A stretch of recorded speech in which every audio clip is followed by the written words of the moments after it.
go for it. Operation Epic Fury has been laser focused from the very start, as I've said to all of you. Clear mission objectives, and ultimately Iran will not have a nuclear weapon. It's a bold and dangerous mission, a gift to the world, historic, courtesy of a bold and historic president. That mission continues today in this new phase as Iran has an important choice, a chance to make a deal, a good deal, a wise deal. As part of that effort, the United States has imposed an ironclad blockade that grows more powerful by the day. From the Gulf of Oman to the open oceans, our Navy is enforcing this blockade without hesitation or apology. Now, as usual, there's a lot of false information out there. I'll say this, every ship that the U.S. believes meets our criteria, either Iranian ships or to and from Iranian ports, has been turned around. As of this morning, 34 total. Non-Iranian vessels are allowed to transit, and many have, including overnight. Not only is the blockade growing, in fact, a second aircraft carrier will join the blockade in just a few days, but this growing blockade is also gone global. Just this week, we seized 2 Iranian dark fleet ships in the Indo-Pacific region that had left Iranian ports before the blockade went into effect. They thought they'd made it out just in time. They did not. We seized their sanctioned ships, and we will seize more. Our blockade is growing and going global. America's military is unmatched, projecting power, denying passage to adversaries, and protecting our interest at the time and place of our choosing. No one sails from the Strait of Hormuz to anywhere in the world without the permission of the United States Navy. To the regime in Tehran, the blockade is tightening by the hour. We are in control, nothing in, nothing out. Iran's battered military, the IRGC specifically, has been reduced to a gang of pirates with a flag. They cloak their aggression in slogans, but the world now sees them for what they are, criminals on the high seas. They don't control anything. They're acting like pirates, acting like terrorists. They're the ones who lay indiscriminate mines, who shoot at random ships, who killed 45,000 of their own people, innocent protesters in the course of weeks. Their own people. They are the bad actors. The vessels that the Iranians seized in recent days, a couple of them, they're not American ships. They're not Israeli ships. They're just random ships that where they drove their little speedboats up to and shot at those ships with AK-47s. Anyone with a speedboat, a gun, and the wrong intentions can do that. They know that we, the United States of America, control the flow of global shipping, and we know that they know. Their real navy is at the bottom of the Arabian Gulf. It's worth saying again, for 47 years, Iran has been at war with America, killing our citizens, our soldiers, and our allies, while previous administrations looked the other way. The real endless war is the war that Iran has waged on us for 47 years. President Trump is the only president with the guts and moral clarity to finally do something about it. I see it every day behind closed doors. President Trump's fortitude is unshakable, and his mission is crystal clear. President Trump said it again yesterday. We have all the time in the world, and we're not anxious for a deal. And I hear him say it every day in private as well. Iran knows that they still have an open window to choose wisely. As we said previously, choose wisely at the negotiating table. All they have to do is abandon a nuclear weapon in meaningful and verifiable ways, or instead they can watch their regime's fragile economic state collapse under the unrelenting pressure of American power. A blockade as long as it takes, whatever President Trump decides. Because the bottom line remains the bottom line. Iran will never get a nuclear bomb. The choice is theirs, but with this blockade, the clock is not on their side. Moreover, President Trump has authorized the United States Navy to destroy any Iranian fast boats that attempt to put mines in the water or disrupt passage through the Strait of Hormuz, to shoot and kill. Our commanders have clear rules of engagement.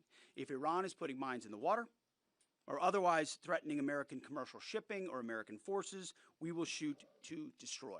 No hesitation, just like the drug boats in the Caribbean. It's also worth saying, this should not be America's fight alone. We barely use the Strait of Hormuz as a country. Our energy doesn't flow through there, and we have plenty of energy. Just look at the new global Congo line headed to Texas, a beautiful picture. Europe and Asia have benefited from our protection for decades, but the time for free riding is over. America and the free world deserve allies who are capable, who are loyal, and who understand that being an ally is not a one-way street. It's a two-way street. We are not counting on Europe, but they need the Strait of Hormuz much more than we do, and might want to start doing less talking and having less fancy conferences in Europe and get in a boat. This is much more their fight than ours. On this core mission, America's will is unshakable, our capabilities unmatched. Our blockade is only growing and going global. And as the President said, we have all the time in the world. Iran has a historic chance to make a serious deal, and the ball is in their court. Either way, the War Department stands ready for what comes next, locked and loaded. May God continue to bless our warriors each and every day and on each and every mission. Mr. Chairman, over to you. Thank you, Mr. Secretary, and good morning, everyone. Thanks for being here. Today marks 55 days since the President of the United States ordered major combat operations against Iran. Today and this morning, the Joint Force remains postured and prepared to recommence major combat operations on the order of the President. On April 8th, the President announced a ceasefire, and last week, at the President's direction and on order of the Secretary, U.S. CENTCOM began enforcing a blockade against all commercial vessels going into and out of Iran and their ports. Simultaneously, the U.S. military, in support of the U.S. Department of Justice, was ordered to conduct maritime interdiction operations against sanctioned and dark fleet vessels globally. This operation also began on April 8th, and what I'd like to do this morning is update all of you on those actions and activities. First, as I mentioned, U.S. Central Command continues to maintain a strict blockade on all the ports. We're enforcing the blockade across the board against any ship of any nationality that is transiting to or from an Iranian port or territory. We're closely tracking vessels of interest headed towards Iran and those moving away from Iran that were outside the blockade area when this blockade was ordered. And as everyone saw this past weekend, we're prepared and postured to intercept them. As of this morning, 34 ships have met the U.S. blockade and made the wise choice to turn around. One ship did not, and that ship was the motor vessel Tuska.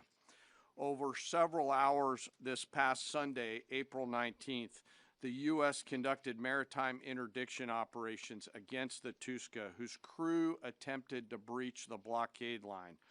The Tuska is a large container ship, about 965 feet long, or about the same size as a United States Navy aircraft carrier, and over 100 feet wide. The operation began about 4 a.m. Eastern Standard Time when the United States Navy destroyer approached her, and the crew and the vessel ignored warnings. And I've described how the destroyer force is operating in the area prior.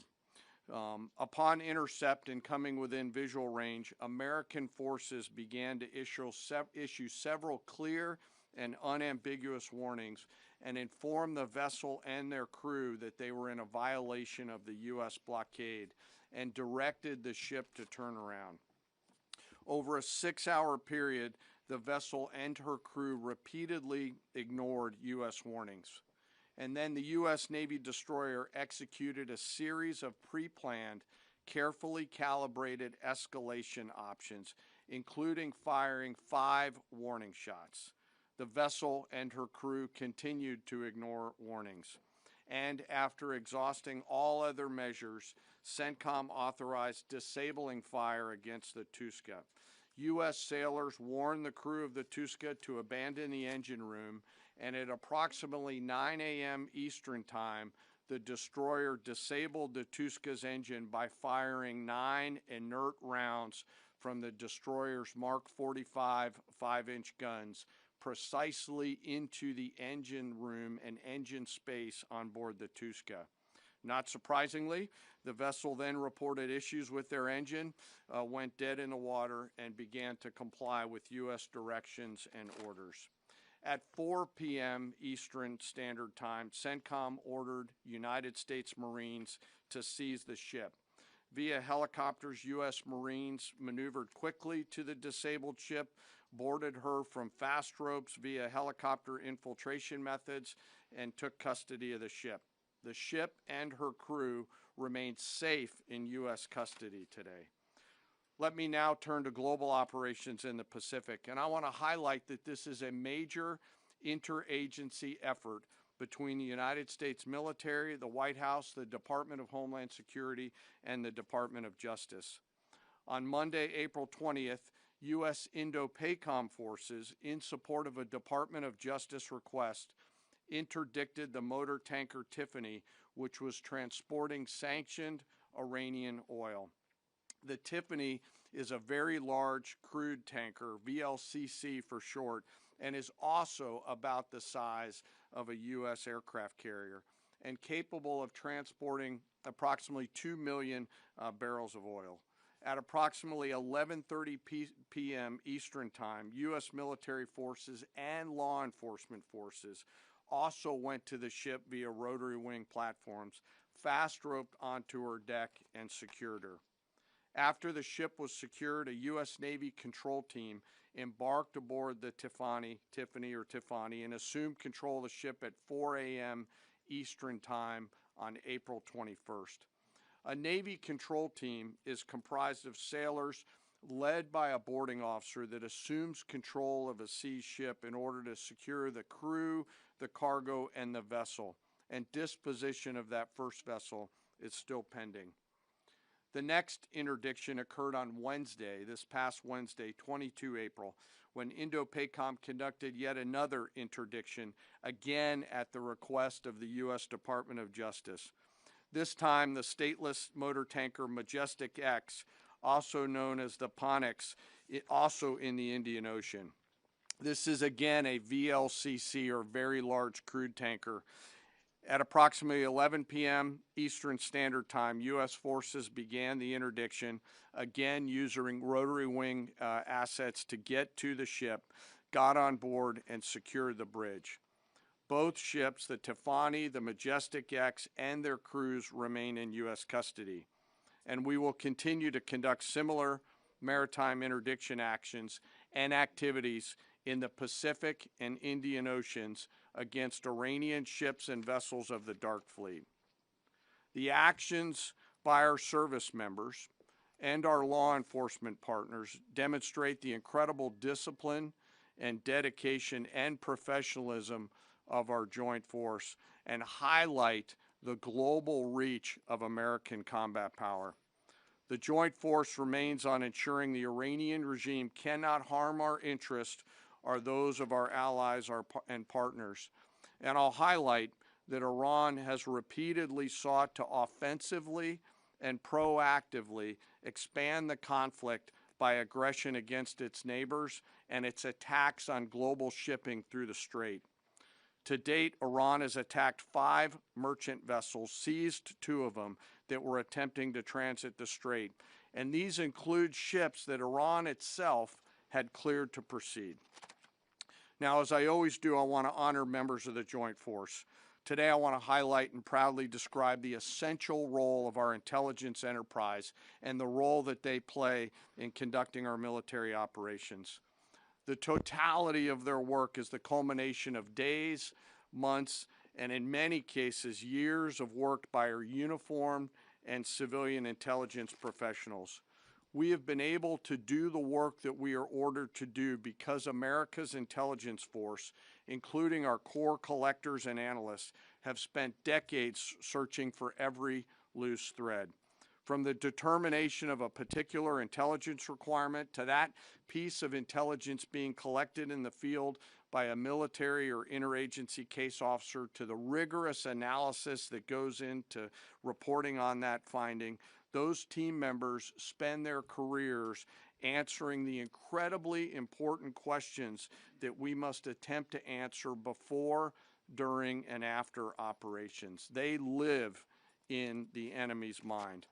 Normally located behind the green door or behind the vault door in dark, windowless rooms across the world, 24 hours a day, 7 days a week, 365 days a year, our world-class intel members from DIA, our service intelligence components, NSA, NGA, CIA, NRO, and in the case of the operations that I've just described, the Office of Naval Intelligence, all work tirelessly to sift through the mountains of collected information using tools, tactics, techniques, and procedures that I'm not going to discuss today.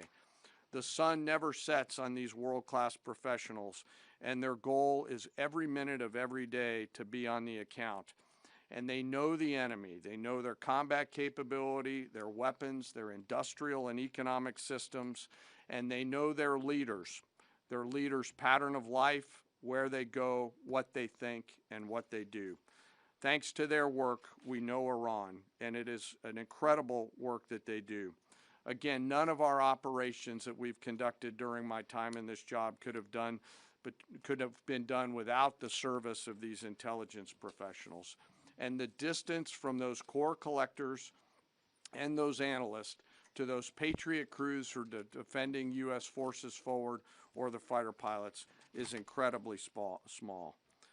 Every single day, as their mottos say, they are committed to excellence in the defense of the nation and to securing the future, and they're doing the work of the nation.